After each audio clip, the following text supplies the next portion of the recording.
Linda, and today I'm really excited about the guest I have because she was probably one of the first people I met when I moved to Las Vegas.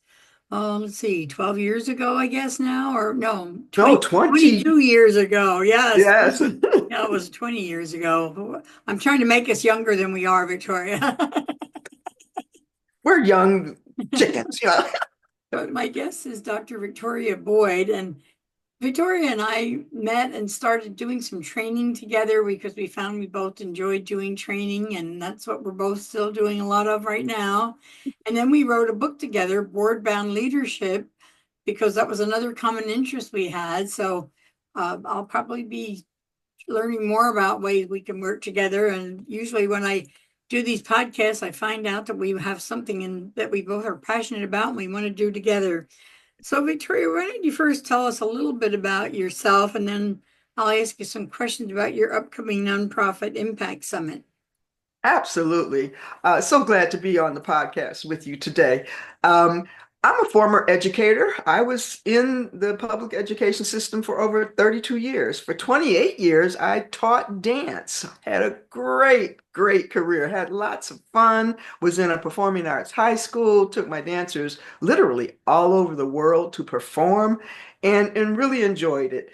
And then evolved from that and became the state arts consultant through the Wayne County Regional Education System and was the liaison between the Michigan Department of Education for arts education. And I was what it was called an achievement coach. And so I helped put together training and support for schools, worked with schools, districts all over Michigan, and again, had a great time. And then in that era, when they do cuts in funding, the arts are always the first to go. And so they did in 2002, 2003 have a budget cut.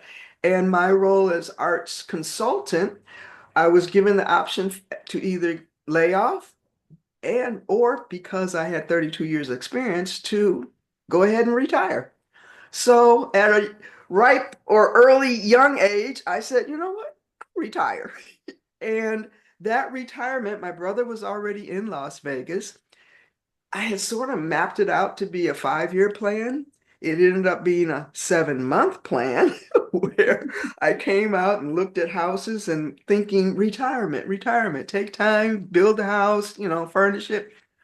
But when I got back from Las Vegas looking around, literally I got that layoff notice or termination. I shouldn't call it termination. I retired on March 30th, and by July, I was living in Las Vegas. And so it was a very quick turnaround.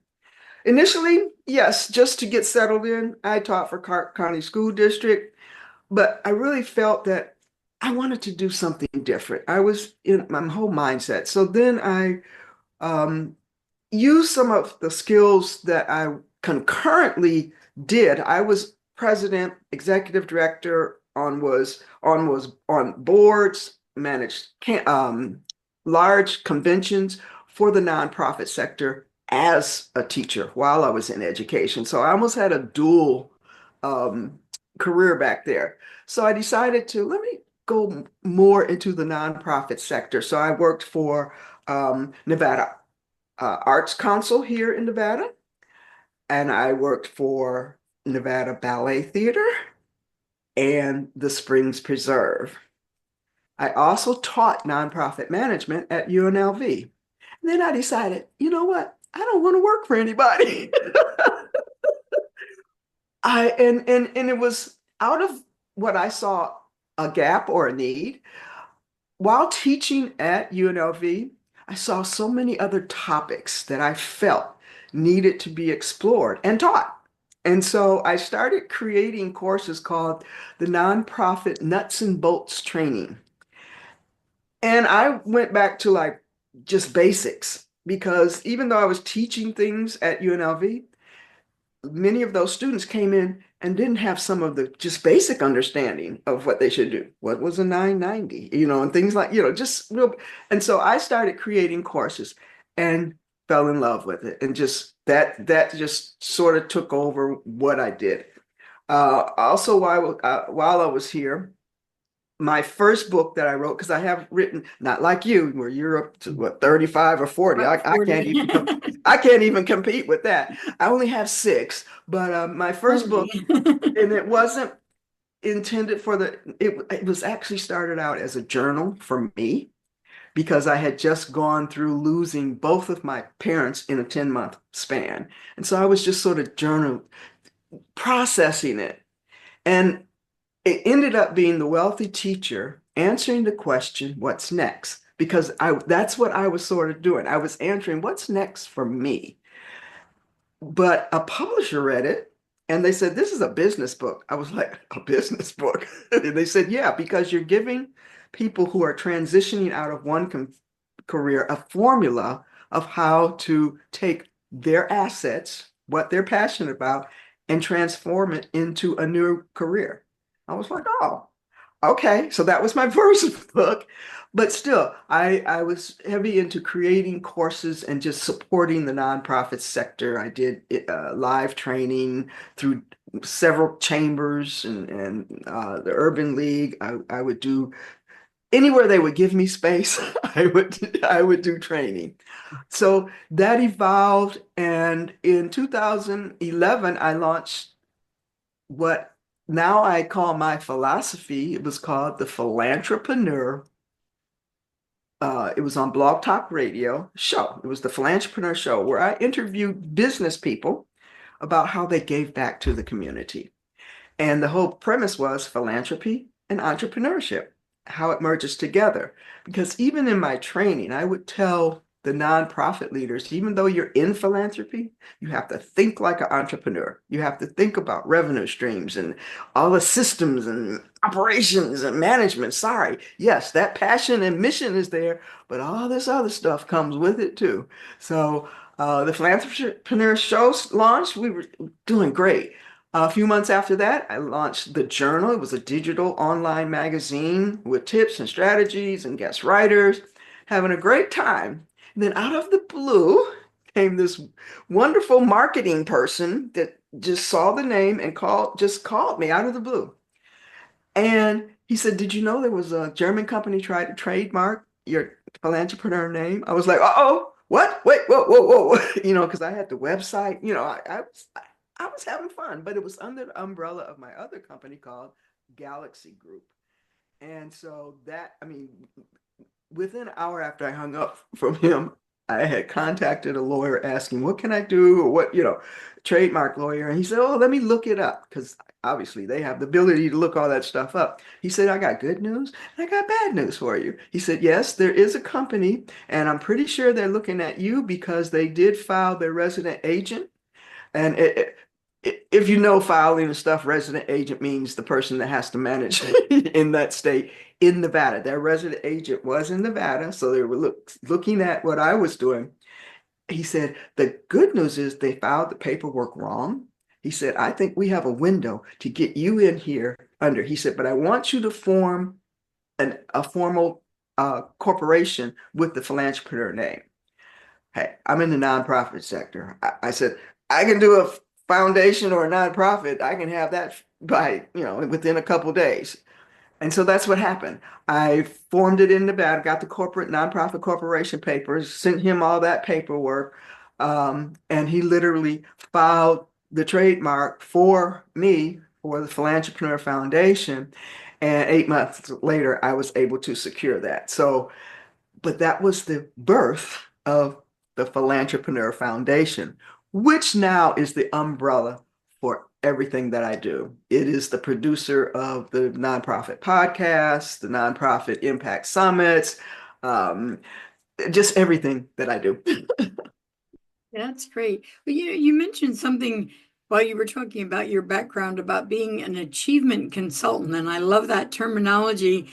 And I think your nonprofit impact summits are certainly a way to help nonprofit leaders reach achievement goals. So tell us a little bit about the upcoming nonprofit impact summits and how organizations can benefit by attending these virtual summits. So COVID was what sent me on this whole virtual epic whatever you saga. I during that time I did a Zoomathon with different speakers. I created the System Summit. Um, but recently I was like, I need to stay in my lane of really helping nonprofits. And so I restructured the whole summit concept, came up with the Nonprofit Impact Summits produced by Philantrepreneur Foundation. And it's exactly what it is. It's an impact summit. And so all of the content that is curated, because I review all of the intake and make sure that it's serving the nonprofit sector. It ranges, okay, April, we do 3 year. April is AI and technology. Currently, nonprofits are lagging behind the business sector in implementing and really embracing AI. They're falling behind because they're not embracing it. But one factor that I found was because much of the AI introduction terminology is in business terminology. And so I went and really transcribed or converted, transitioned a lot of that terminology into nonprofit terminology so they could understand it. Concurrent to the summit coming out in April, I wrote the book, The AI Nonprofit Playbook. And so it was like the launch of that playbook, but the summits are going to be ongoing. The entire purpose is to help serve nonprofit leaders, staff, people who are interested in getting into it, letting the business community, because I know you're heavily into the business community, understanding what nonprofits and how they can help it. So it's a wide range of topics, and I'll say there's like threads or tracks that you can follow, whether it's fundraising, marketing, technology, AI. And the August Summit, which coincides with Nonprofit Awareness Day, its theme is Elevate Strategies, Systems, and Self. And so, as you can see, that covers just about everything. The August event is we consider our main event. It's a 2 day event. We're doing our call for speakers right as we speak. We usually have between 15 and 20 speakers over a 2 day period. And once again, everything is virtual because this whole concept was birthed out of the pandemic where we had to go virtual. But that format now has become acceptable. People understand that yes, we can learn. Plus, I have a session on how to be a good virtual learning. What are some of the tips you need to know? How do you go about watching these videos? All of our videos are less than 30 minutes long because I know adult learners have that attention span that we need to address. But that is why they're so valuable because anybody, you can watch them whenever you're available because they're available, all the replays for at least 48 hours with a free ticket. And through that time, you could watch them in the middle of the night, whenever you can watch the presentations that to me are just jam-packed with strategies, tips, insight from so many industry leaders, service providers, and just introduction of new tools and resources. So that's why I think it's so important that nonprofits start utilizing this resource that's going to be coming their way in April, August, and October. And tell us about the themes of each of those three summits. I know you have specific themes, and I'm sure there's a Right. reason for Yeah, that. April will always be AI and technology. I believe AI is here. Technology is the resource that will really make all of your systems operations so effective. And the way technology is just exponentially expanding every year, every month, you really need to keep up with the trends. And so that summit is about the trends, new resources, how to use them. Um, like in the past, this April summit, we had cybersecurity experts, ethics in AI, how to build a web page. So that's just basic technology. And that web page was designed for Google ad grants. which is another form of technology that is for nonprofits where they get $10,000 a month to run campaigns, which is a technical system. Um, I did just the fundamentals of AI terminology. Then this August, like I said, the theme is Elevate Strategies, Systems, and Self. So it's tools, resources, information on first strategies. What are some of the key strategy, fundamental strategies, but what might be some new strategies? Systems. What are systems should you definitely have in place, and how can, maybe what are some of the tools that you can use to implement them? And then finally, self. As a leader, are you going through professional development? Do you need to really think about self and self-care and how not to get stressed and all of those things? So once again, it's covering the organization and the people that are involved in it. And then October will always be da-da-da-da, fundraising and marketing. Those are like the keywords and buzzwords whenever I get a question from a nonprofit, can you help us with fundraising? Yes, but initially, most of the time, their fundraising plan or doesn't include marketing. And you can't do fundraising very well without a marketing strategy that supports it. And marketing includes communication, how you're building relationships. All of those are under the umbrella of marketing. So I think between those three topics or themes, we're just about covering everything. If you hear or think of a topic that we're not covering, send it my way and I will figure out how to have it included because we want to be and serve as many people as possible and let them find what they need. Great. And I think what you said about online learning is so valid. I mean, I started doing online learning even before COVID hit because I was a caregiver for my husband and I couldn't travel as much as I used to. So I thought, let's try this online learning. But people not only it's convenient, like you said, they can be up in the middle of the night and watch it if that's their time frame, but they don't have to spend airfare to travel somewhere. They don't have to get a hotel, rent a car, and all the things that are associated with that. So to me, online learning is so It's valuable. effective and efficient. Right. It checks both those boxes, and especially with nonprofits where their budgets are being cut now. I mean, funding is like Right. grants and things. The ability to take advantage, for example, yes, they can attend any of our summits for free, but for an upgrade of $39, they can get the replays of that Mhm. summit forever. So Right. we're not asking a lot, but then there's other resources that are also available that we're not airfare alone now is going to run you 400 or 500 bucks, Right. wherever you're going. No, that's just US, Right.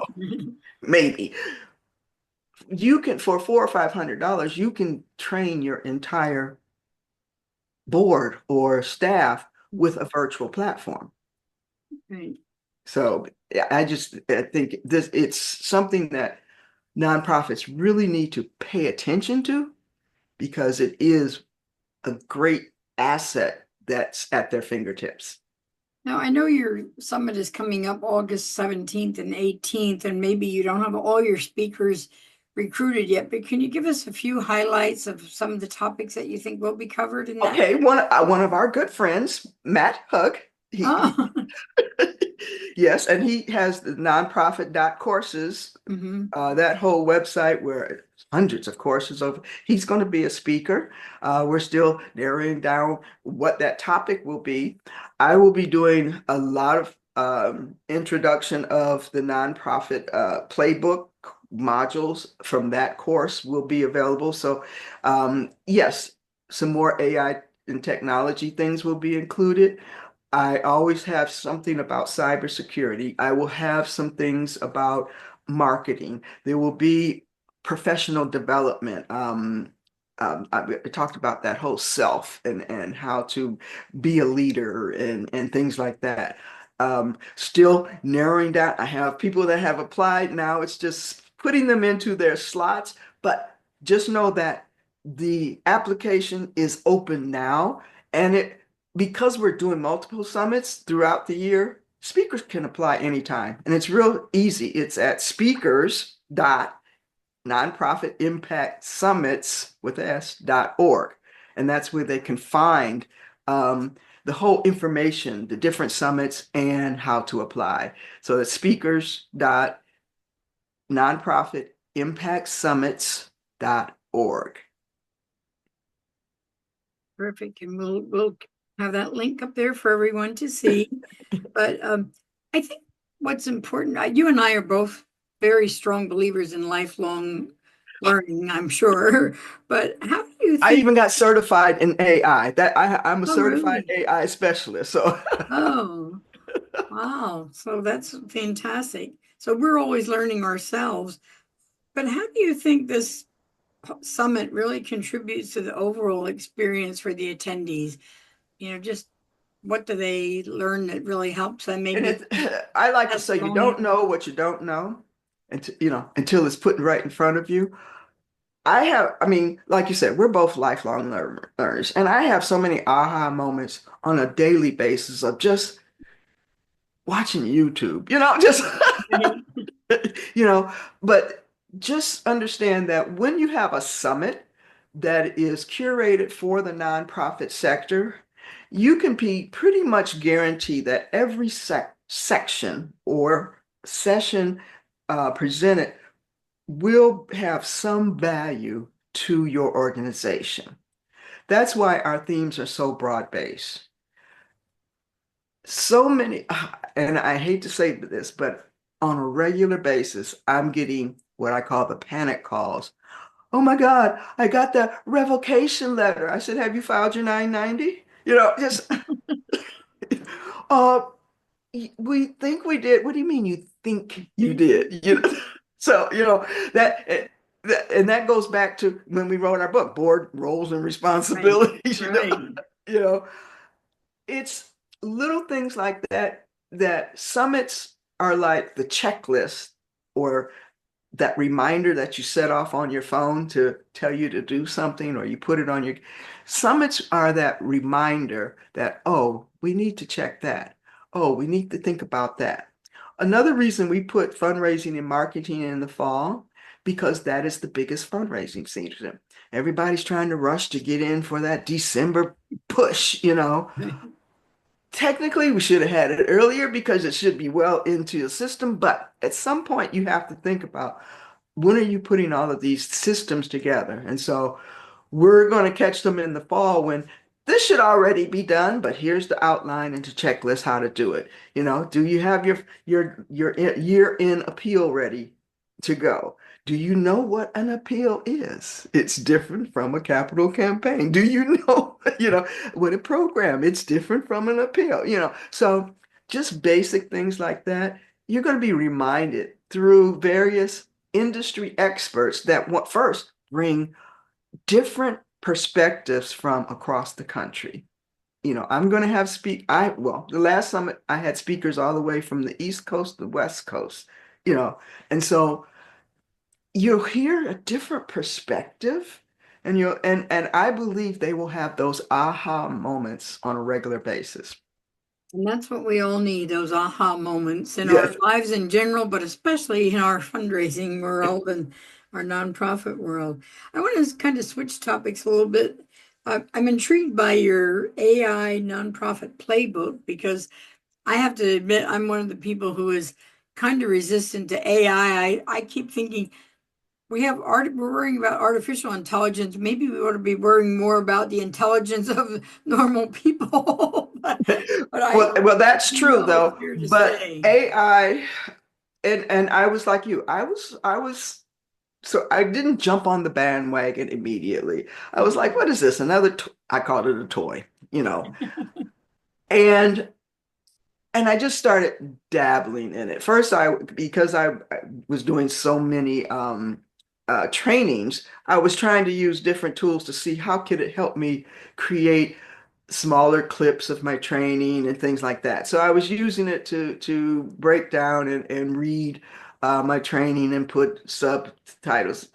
But then once I learned the capacity and the depth of what and how you could use it. I hate to say it, but most people are only using it for creating social media posts and asking it simple questions like they used to do on Google. All of the wide range of tools that are available that come with this artificial intelligence, and they all have different titles and names. There's Chat GPT with OpenAI, and then there's Gemini and Claude, DeepSeek, and all of these different names, and all of them do different things. They can create images. Uh, they now can create my entire PowerPoint deck for my presentations. Yes, you have to tweak it. Yes, you have to oversee it and manage it.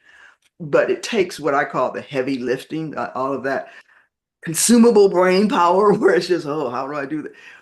It can help assist and enhance what you're doing, especially in the nonprofit sector.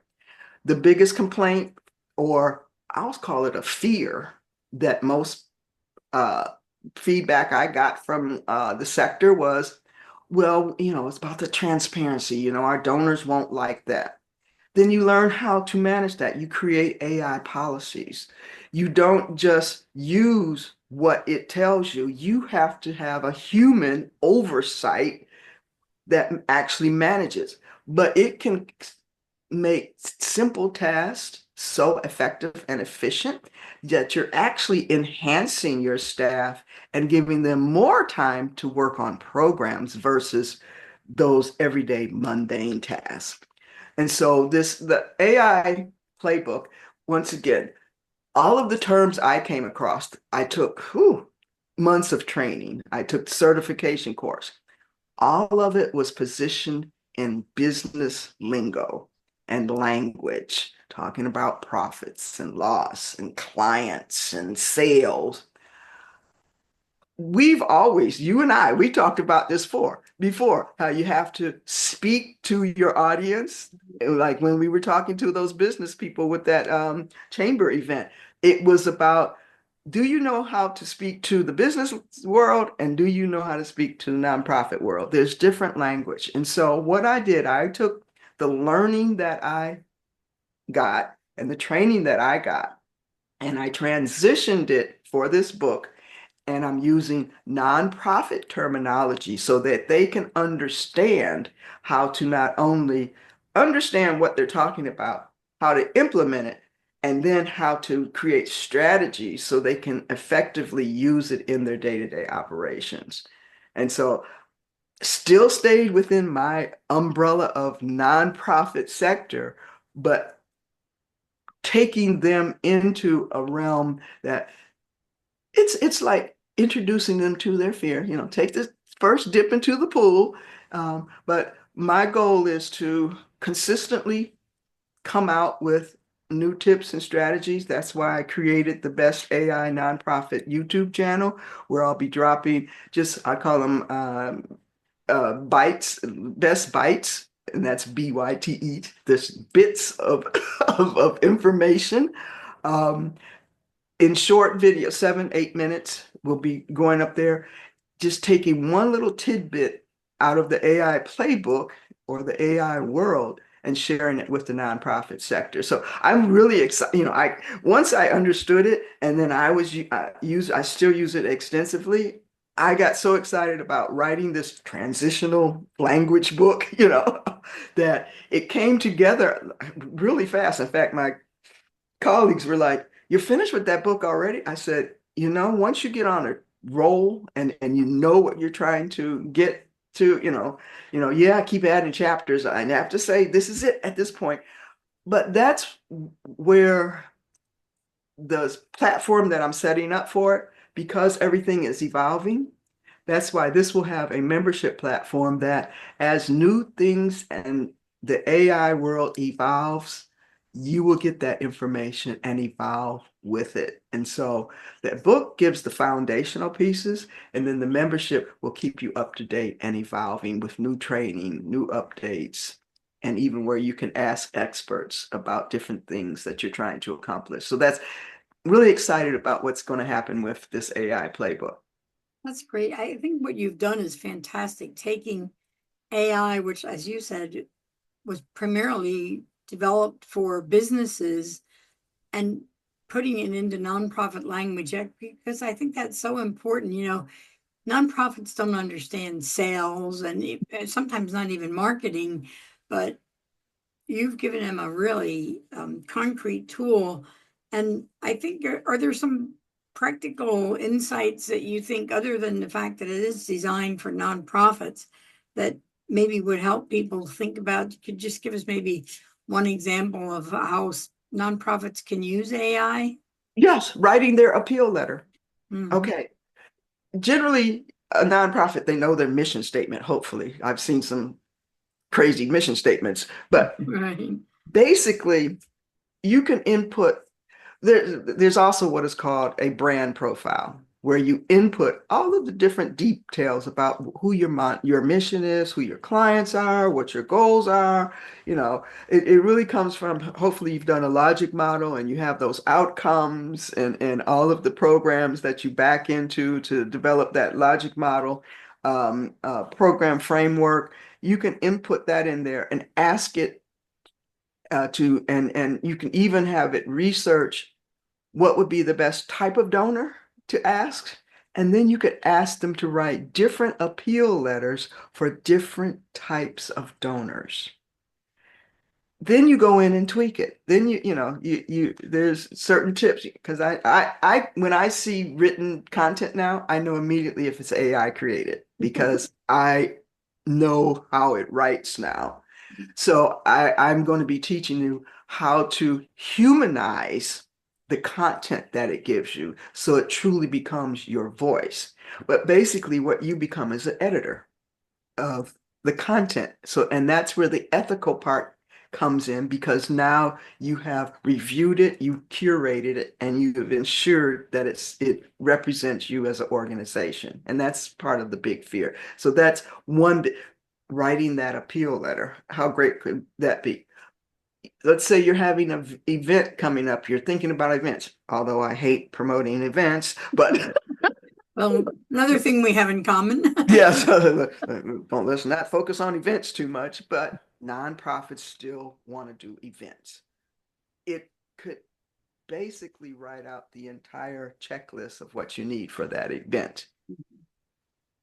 Okay, good. Then you want to promote that event. It could write out the promotional emails and social media posts. Like I said, most people are only using it for social media. This whole AI world, it can do deep research. I mean, research that will give you 26, 30 pages of data back. It can create images for you so that you don't even have to worry about if they're copyright, because there's so many licensings about images, because you are inputting what you want the image to look like. And so it becomes an original piece just for you.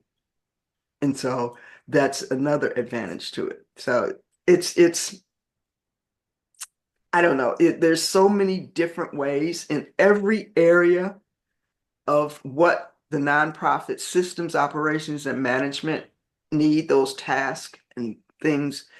You can find a way to use AI and the different set of tools, because there's literally the tool I use has like 25 different sub tools included in it. So all of those are at your fingertips, and it's first learning how to use them correctly. And that's the big thing. So hopefully that's what I can help you do, teach you how to first create prompts, the right type of prompt, what you need to say and ask it in order to get what you need back. That's great. Well, if nothing else, you have convinced me, because several of the people who I regularly do teaching through have recently contacted me and said, "Oh, we have this new tool to help you create your content, and it's all AI driven." And I'm thinking, I don't need that. I've been creating content for a long time, but now I'm starting to see, hey, maybe I can save myself some time once I get But used to it. So I hope our listeners we're are. both writers, and so we come up with the concept. We say, "Oh, I want to do that." So I came up with the concept of the AI playbook, and I wrote down all of the things I wanted.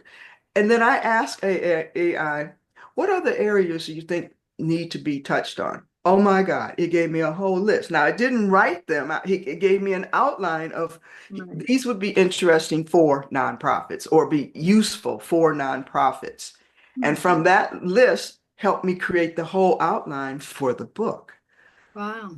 Then you have to write the book. But Right. now you don't have to sit there. Am I covering everything? Have I even asked it, what would be some of the top questions a nonprofit would ask about AI? Wow. And that's where they brought back the whole fear factor and misconceptions and Right. myths Right. about what AI is. I'm like, oh, yes, perfect. Right.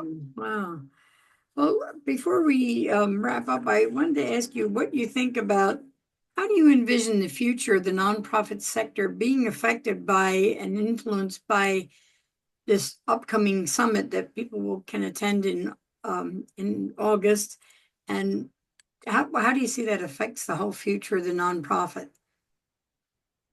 Well, hopefully they will see that we've always talked about keep on lifelong learning. Yeah, it should be a continuous flow of implementing what you learn new stuff, implementing. Nonprofits aren't static. They don't live in a bubble. And the way the world is changing now, the whole thought process and mindset of how you're going to survive needs to be examined. Hopefully, the presentations, the experts that I bring in are bringing fresh, new perspectives, ways of thinking about how your nonprofit will exist in the future. So I'm standing on my soapbox and saying that we are helping you go from surviving to thriving with a series of summits that will always be the cutting edge of what's new in the sector to help you stay relevant with not only who you're serving, but the donors that look to you to serve the community. Great. Well, if you haven't already written down those dates, again, it was August 17th and 18th, and Yep. I hope to see all of you at this summit. Before we wrap up, is there any final thoughts that you would have for people who are considering attending the summit or buying your book? Well, erase all the fear. That's all, the best thing to do is explore it. I even have where you can get a digital download of the book. You have those links that hopefully you'll add that, and that's the AI nonprofit playbook.com. They can download the digital version where it's just the PDF, but it comes with the starter kit. Um, and it's like the intros. Look at it.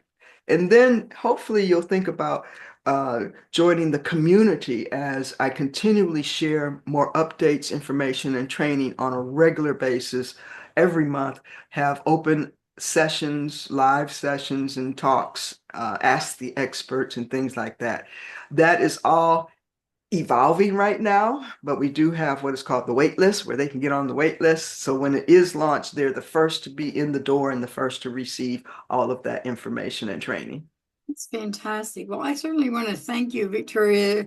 I knew this was going to be an exciting show, but you, like I said, you've changed my mind on some things, and I'm sure some people who are listening, maybe you got rid of some of your fear of AI and other changes in the nonprofit sector.